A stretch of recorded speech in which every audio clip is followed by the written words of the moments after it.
You are listening to the Digital Parent Podcast with your host, Ced Lewis. Hey guys, welcome to another episode of the Digital Parent Podcast. On this episode, I want to go over the new Huffington Post article or HuffPost article that I was a part of back on March the 1st, entitled 5 Apps That Should Terrify Every Parent. 5 apps that should terrify every parent. And one of the reasons I reached out to my good friend and we put together this article because, it's been a while since we talked about dangerous apps. And there's some apps out there I just think you guys really need to know about. So in this episode, we're really just going to go over like these top 5 apps, give you a brief synopsis. You can get more information on the show notes at the Digital Parent Podcast. But I just want to let you, hear about these apps and let you know what I think about them. So the first app we're going to discuss is used to be called Yellow. It's called Yubo now, Y-U-B-O. It used to be called the Yellow app. The thing that I hate about the Yellow app is basically Tinder for kids. That's right, Tinder for kids. Just like with adults, young people, you can swipe left or swipe right to find a match and, contact that person. Yellow has the same features, except it's targeted to 13 and 17-year-olds. So our babies are using this app. Now, there was a lot of pressure on Yellow recently to the point that the app developers changed the name from Yellow to Yubo. So if you go to any of the Play stores, Google Play or if you go on Apple and look for it, you won't see Yellow, you'll see Yubo now. Because, they had to rebrand the app because of all the negative publicity. And they put a lot of things in place. For example, they hired some type of, internet safety consultant. They put in like some software to detect like fake profiles. You have to use your telephone number now in order to, sign up for the app. All great, but remember, predators wasn't the issue. I'm not saying that there weren't predators on the site, but that wasn't the biggest issue. The biggest issue is teenagers hooking up with each other, having sex by using this app, and that still is an issue because kids can still create profiles. They can still search each other by geographical location. So in other words, if your child lives in a suburb of Atlanta, they put that suburb in, all the kids in that suburb will link up. They can contact each other and all the kids know that this is their version of Tinder. So if your child has the Yubo app, formerly known as Yellow, on their phone, make sure that you're having a conversation about the use of that app. Now, the second app is SeraHa. Now, this app was basically designed for adults in the workforce. So basically, how it will work, if you felt really good about your coworker, want to give your coworker some type of encouragement, you would say something like, "Hey, Sarah, you did a great job. You're awesome. I love that report you did." Way to really, boost morale. The problem was that kids got a hold of this and it became a bullying app because it's so anonymous that anybody could say anything, and mostly kids were saying negative things. And unfortunately, not too long ago, a young girl committed suicide based off SeraHa. Some girls were teasing her, bullying her, cyberbullying her, and she killed herself.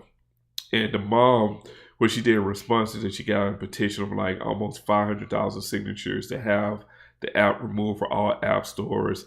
And luckily for us as parents, she was successful in moving SeraHa. But the point about talking about this app is, one, it's still on a lot of kids' phones and it's still active, even though it's not in the App Store, the Google Store where you can download it. So we still need to discuss it. And second, there's going to be another copycat. Most of these developers just rebrand apps, put them back out. So you still need to be diligent and looking for these, what I call anonymous or honesty apps. And the thing with an honesty app is you can say whatever you can say anonymous. It's supposed to be for encouragement to tell people you love them or what they do well. But as you can see with SeraHa and other anonymous apps are what we call honesty apps. Kids who are using them for cyberbullying is leading to deadly consequences. Now, the third app is really a website. Reddit is a super popular website, especially millennials. It's like their go-to news source. And the way Reddit works is it's a big website, but it has what you call subreddits. Those are like interest sites. So if you love skiing, you click on the skiing subreddit and you basically have a huge forum of ski enthusiasts talking about everything related to skiing. Whatever your passion is or your hobby. If it's boxing, there's multiple boxing Reddits. If it's, like blogging, there's blogging Reddits, whatever your interest, there is a subreddit for it, which is basically a forum of like-minded people that are commenting on things that they like about their particular area of interest. Now, where it's dangerous is that these subreddits have a lot of not safe for work NSFW subreddits. Whatever your sexual preference is, there's a subreddit for it. Whatever your fetish is, there's a subreddit for it. And the only thing a kid or a teen has to do is just click when they go to the subreddit that they're 18 and they have instant porn on their cell phone. And this is not just instant pornography. This is curated pornography, right? Because, there's a lot of Reddit fans. So what they do is, say, for example, if you're into like a certain type of porn, there's a subreddit for it. And then all the people who are a part of that subreddit, they are posting links to their favorite porn videos. So it's an easy way for a kid to go into the app, go to Reddit, go to the subreddit, find whatever pornography they're interested in, and get those links where they don't have to search. They don't have to search on the family computer, school computer. It's anonymous. And it's a quick way for them to get to those sites. It's also a way for them to get to terrorist sites as well. There's been multiple situations of people being on Reddit using them for terrorism. Al-Qaeda, other groups have used subreddits to recruit kids from the U.S. Also, drug use is not something that's really big.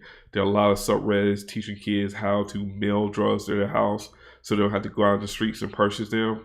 A lot of subreddits on a lot of dangerous things. So as a parent, if your kid's a big Reddit fan or using Reddit or using the app, you want to make sure you sit down and talk with them about the app, see what they're using it for, and see what subreddits they're a member of, because it could be into something that's very dangerous. And you look at some of the past school shooters, there have been evidence they were part of certain subreddits that talked about guns and shooting and massacres and things of that nature. So Reddit is one that you really need to look out for. Now, the fourth app that we want to talk about is Vora. Vora is what we call a fasting app. So it's not necessarily dangerous. It's dangerous in the fact that a lot of kids are starting to have like body images and, feeling bad about their body. And they're using these fasting apps to go on these fasts that their parents aren't aware about. Like one of the biggest things that blew up at the end of 2017 was the water fasting, where instead of eating, kids were just drinking water nonstop, and a lot of kids were becoming really sick. They were sharing things on Instagram. There were hashtags on Instagram about all these different fasting techniques. And I think the way Vora is set up is that you can compete with other people.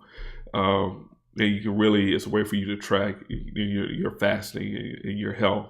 So, as a parent, if your kid has those body issues or have those insecurities and you see these fitness apps, you want to make sure that your kids are not like into any type of dangerous fasting, something that may hurt them.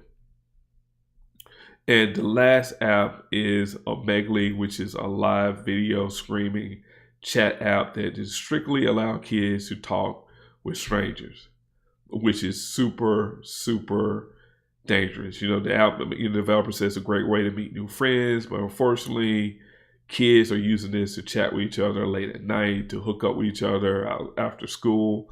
So it does not a lot of parental controls. I really don't think there's no parental controls in this app. So Omegle is an app that you definitely need to check out on your kid's phone. And as always, I tell you guys, the best solution is to use your God-given internet safety capability, which are your eyes and your ears. Listen to what your kids are saying when they're in the car with you, when they're talking with their friends, and see. Look at their body language. If they're on certain apps, if they are looking scared, or they're looking angry, or they're snickering, are they doing certain things? They're like, giving you some type of cue that something may not be safe. That's your sign to start investigating. And especially if your kids are in their room with the doors locked or going to the bathroom with the doors locked on their phone.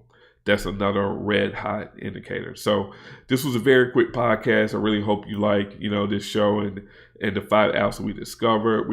Not that we discovered, that we talked about and that we highlighted. As always, you can go to the Digital Parent Podcast and get more information. And also make sure when you go to the Digital Parent Podcast, check out our links for our new social scholars course where we teach kids how to use LinkedIn and Twitter in order to get scholarships and jobs and internships. We think this is very important. We know kids are going to be on social media. They love it. And there's a lot of positive benefits. So I took a lot of time of giving some industry secrets, some ways that they can really gain money and scholarships by using Twitter and LinkedIn, and I have it for a very low price, very affordable. If you go to our site, you see testimonials of some kids in college now that got scholarships by using this course. So make sure you check that out. As always, make sure you tune in to the Digital Parent Podcast. Peace.